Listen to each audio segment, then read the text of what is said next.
All right. Welcome, everybody, to another episode of the PodCats. My name is Brady Lasik, and with me today is a special guest, the head baseball coach here at Culver-Stockton, Coach Brad Gyorkos. Coach, thank you for joining me today. Yeah, thanks for having me, man. I'm excited to do it. So let's talk a little bit about yourself. Came in here on October of 2019, got that season cut short. Can you tell us a little bit about yourself just to get us started? Yeah, so like you said, I got the job in 2019. This is my alma mater, so it was a really special opportunity for me. Talk about a crazy first year as a head coach, though. I mean, we got the job and we hit the ground running, and we thought we had a pretty good club, and all of a sudden a pandemic ends your year, and so when that happened, we kind of hit the reset button on our program, and I think right now we're starting to trend in the right direction. Originally from Rockford, Illinois, I played junior college baseball in Rockford, Illinois at Rock Valley College, and then came here, and luckily enough, I still get to call it home.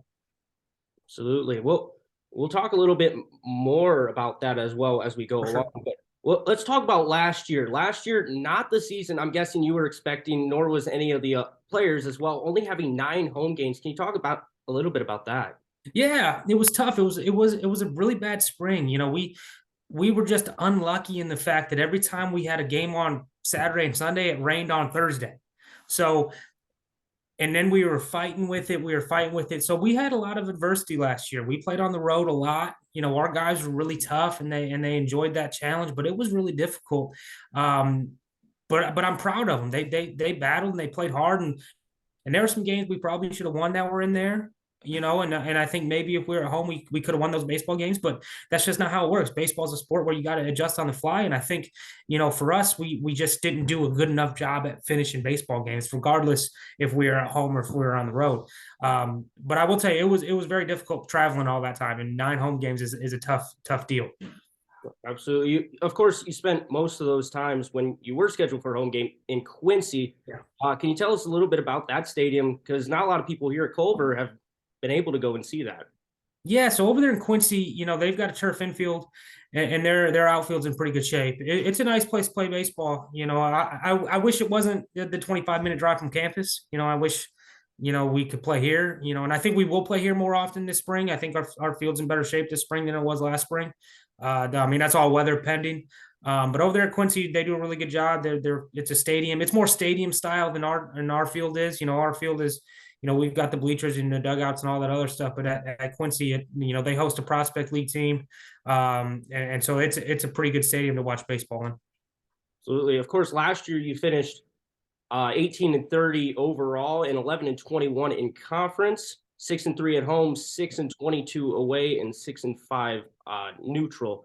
So coming into this year, you do return 2 of your best players, Colin Hall, Andrew Fay. Can you also talk about some of those other returning players that you're going to rely on quite a bit?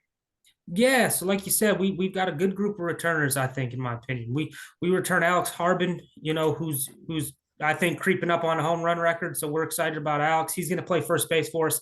Last year we tried him in the outfield and we DH'd him a lot. So I think this year he's going to play some first base.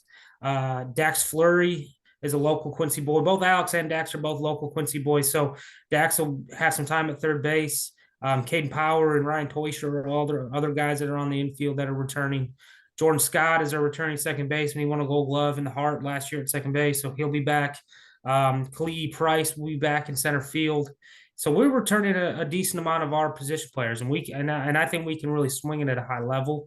When it comes to the mound, we lost some guys that I think that might hurt us, but we're tough in our bullpen. So we returned Stephen Stockwell, who pitches a ton for us.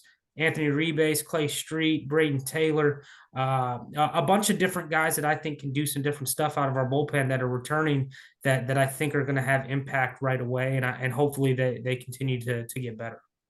So yeah, just from looking at the roster that I have, you do seem to be very young, a lot of sophomores. I don't have all the freshmen, but can you tell us a little bit about how the older guys are helping out the younger guys progress in their sort of position? For sure. We do have we've got a good group of, younger guys. The weird thing is some of those sophomores are junior college transfers, and with that COVID year, they're juniors in the classroom, but they're sophomores on the field. So somebody like a Jason Andujar, Jackson Day, guys like that, Josh McPherson on the mound, Nicholas Goubert, they're all technically sophomores on the baseball field.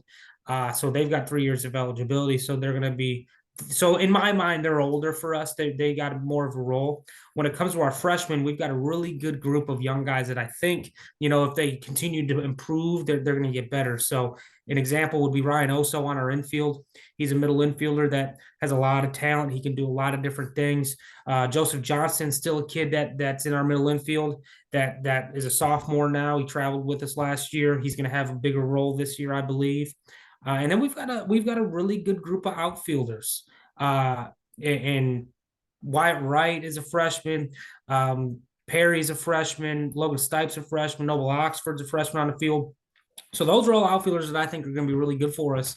Behind the plate, outside of Colin Hall, we've got Brian Barreto, who's going to catch a ton for us. He's a really good catch-throw guy. He's been swinging it really well.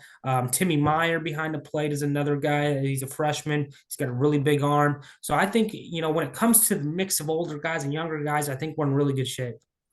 Absolutely. So you talked about the players, but let's go deeper in behind the scenes in the coaching staff. Can you tell us a little bit about some of your assistant coaches? Yeah, so right now it's just me and Coach Hollis. We started the fall with about 4 guys that we were going to have on staff. Justin McMurtry took a new job at Saginaw Valley State, which I'm super excited for him. And Douglas Barker took a job over at John Wood. So we got guys that are going out and getting jobs. So right now it's me and Coach Hollis. Coach Hollis does our pitchers. I do our hitters and our position players. And he's my man. He's my right hand guy. He does. If he weren't here, I don't know if we'd be able to operate the way we operate. He does a really good job. Absolutely. And my final question for you is, what do you expect out of this season, and how do you think the season will end up going? Yeah, I think we've got a really, really good club.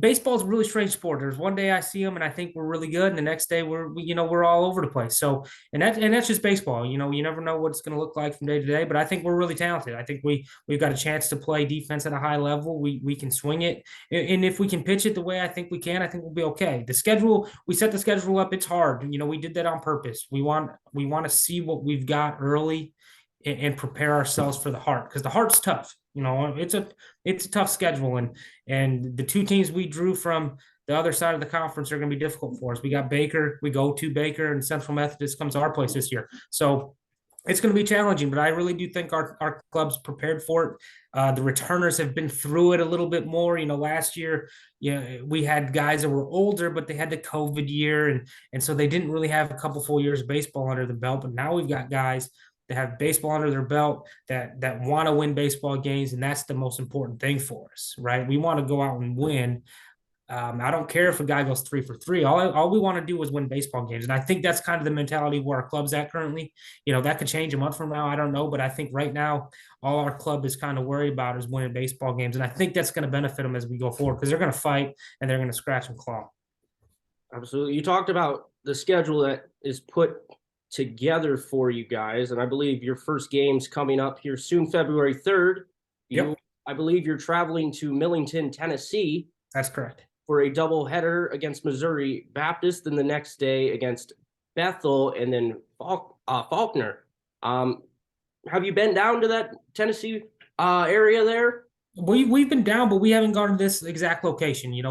It's a U.S. baseball stadium. It's all turf. It's going to be a really nice facility to play at. We're excited to go down there and play MOBAP, especially, in state. We want to go out there and perform the way we think we can perform, especially against them.